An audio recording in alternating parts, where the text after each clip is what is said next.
ஷேய் விஷ்ணு பிரமா நந்தி எல்லாம் கேட்டுக்கோப்பா. நீதிமன்றம் கோர்ட்டில் கொடுத்ததே கடவுள் தான் கொடுத்துருக்கார் பூமியை. வாணிடப்பே ஒரே அரசுன்னு வச்சு மன்னராட்சியிலேருந்தே நாசம் பண்ணி கந்தல் கோலமாக ஆக்கி இப்போ அரசியல்வாதி சுத்தமாக அவன் எப்படி சாக்கடையாக இருக்கானோ அரசியல்வாதி இதே மாதிரி பூமியை சாக்கடை ஆக்கி வச்சுட்டான். இப்போ இதுக்கு என்ன கணக்குங்கிற கணக்கு பிடிக்கார்.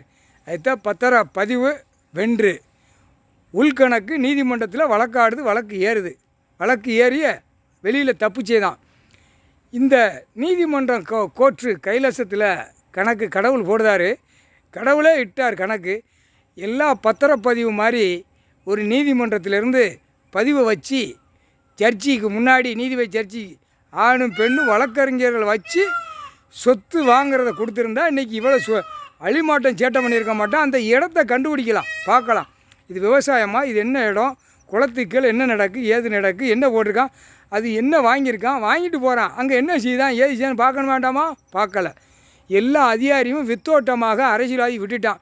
அங்கே போடுறது பூரா அங்கங்கே என்னென்ன போடுதானா அது பூரா எம்எல்ஏ எம்பி மந்திரி பஞ்சாயத்து போட்டு வார்டு வரைக்கும் பணம் காகித பேப்பர் செத்த பேப்பராக வீட்டில் போய் அடைஞ்சி உள்ளே விட்டு வெளியே விட்டு நக்கி பூமியை பாழாக்குதான்.